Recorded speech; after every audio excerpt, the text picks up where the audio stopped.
নমস্কাৰ। এই মুহূৰ্তত অসমৰ প্ৰত্যেকগৰাকী জনতালৈ দিবলৈ ওলাইছো ডাঙৰ খবৰ। আজি হৈছে 13 ছেপ্টেম্বৰ। আজি অসমৰ লাখ লাখ দুখীয়াসকললৈ কেইখনমান চৰকাৰী আঁচনিলৈ দিবলৈ ওলাইছো ডাঙৰ খবৰ।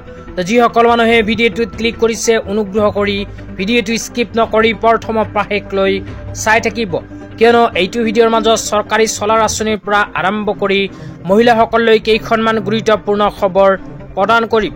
অনুগ্ৰহ কৰি ভিডিঅ'টোত ক্লিক কৰিছে যদি ভিডিঅ'টো স্কিপ নকৰি প্ৰথমৰ পৰা শেষলৈ চাই থাকিব।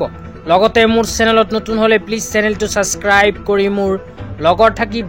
তো বলক ভিডিঅ'টো আৰম্ভ কৰি আজি প্ৰথমটো গুৰুত্বপূৰ্ণ খবৰৰ বিষয়ে বিস্তাৰিত জানি লওঁ। তো আজিৰ প্ৰথমটো গুৰুত্বপূৰ্ণ খবৰ হ'ল মুখ্যমন্ত্ৰী জীৱন অনুপ্ৰেৰণা আঁচনিলৈ।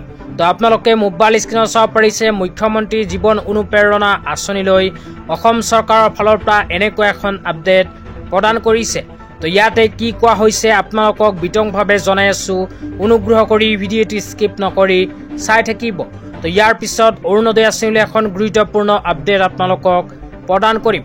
তো ইয়াতে লিখা আছে মুখ্যমন্ত্ৰী জীৱন অনুপ্ৰেৰণা আঁচনিৰ অধীনত আবেদন দাখিলৰ অন্তিম সময়সীমা 15 ছেপ্টেম্বৰ 2025 তাৰিখলৈ বৃদ্ধি কৰা হৈছে।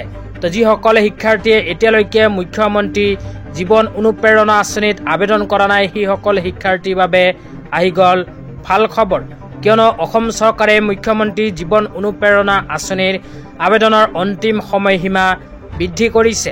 তো শিক্ষাৰ্থীসকলে অহা 15 ছেপ্টেম্বৰ 2025 তাৰিখৰ পূৰ্বে এইখন আঁচনিত কৰিব লাগিব আবেদন। তো অসম চৰকাৰে 15 ছেপ্টেম্বৰ 2025 তাৰিখলৈ অন্তিম সময়সীমা ঘোষণা কৰিছে। তো যিসকলে শিক্ষাৰ্থীয়ে এতিয়ালৈকে এইখন আঁচনিত আবেদন কৰা নাই সেইসকলে শিক্ষাৰ্থীয়ে dids.assam.gov.in অফিচিয়েল ৱেবছাইটত গৈ ভিজিট কৰিব। তেতিয়া আপোনালোকক দিবলৈ ওলাইছে আজি দ্বিতীয়টো খুবেই গুৰুত্বপূৰ্ণ খবৰ। তো আজি দ্বিতীয়টো গুৰুত্বপূৰ্ণ খবৰ হ'ল অৰুণোদয় 3.0 আঁচনিলৈ। তো যিসকল মহিলাই অৰুণোদয় 3.0 আঁচনিত আবেদন কৰিছিল সেইসকল মহিলাৰ ভিতৰত যোগ্য মহিলাসকলৰ নাম ইতিমধ্যে অৰুণোদয় 3.0 আঁচনিৰ লিষ্টত অন্তৰ্ভুক্ত হৈ গৈছে।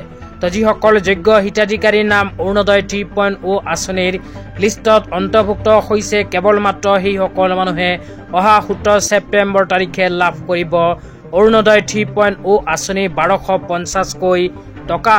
তো আপোনালোকে যদি অৰুণোদয় 3.0 আঁচনিত আবেদন কৰিছিল তেন্তে আপোনালোকে মোবাইল স্ক্ৰীনত চাব পাৰিছে এনেকুৱা লিষ্টত যদি আপোনালোকে নিজৰ নিজৰ নামখন চাব বিচাৰে তেন্তে কেনেকৈ চাব সেয়া আপোনালোকক এতিয়া বিতংভাৱে জনাই দিছোঁ।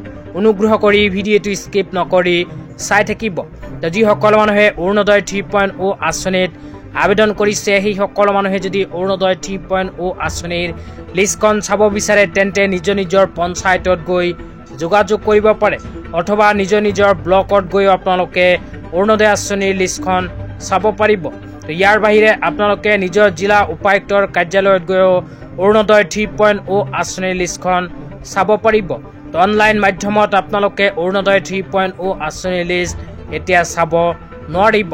তো অনলাইন মাধ্যমৰে কিন্তু চৰকাৰে এতিয়ালৈকে অৰুণোদয় 3.0 আঁচনিৰ লিষ্টখন প্ৰকাশ কৰা নাই। তো এতিয়া আপোনালোকক দিবলৈ ওলাইছোঁ আজি তৃতীয়টো খুবেই গুৰুত্বপূৰ্ণ খবৰ। তো আজি তৃতীয়টো গুৰুত্বপূৰ্ণ খবৰ হ'ল PM সূৰ্যঘৰ মুফ্ত বিজলী আঁচনিলৈ। তো এইখন আঁচনিৰ জৰিয়তে চৰকাৰে প্ৰদান কৰিব চৰকাৰী ছাবচিডি চলাৰ। তো আপোনালোকৰ ঘৰত যদি APDCLৰ বিদ্যুৎ সংযোগ আছে তেন্তে এইখন আঁচনি আপোনাৰ বাবে।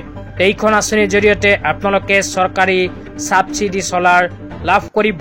তো যিসকল মানুহৰ ঘৰত 1 কিলোৱাটৰ বিদ্যুৎ কানেকশ্যন আছে সেইসকল মানুহক চৰকাৰে প্ৰদান কৰিব 30,000 টকা পৰ্যন্ত ছাবচিডি।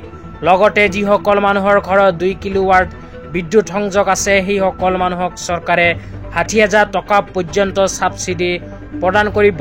ইয়াৰ উপৰিও যিসকল মানুহৰ ঘৰত 3 কিলোৱাট বিদ্যুৎ সংযোগ আছে সেইসকল মানুহক 78,000 ৰুপিজ চৰকাৰে প্ৰদান কৰিব ছাবচিডি হিচাপে।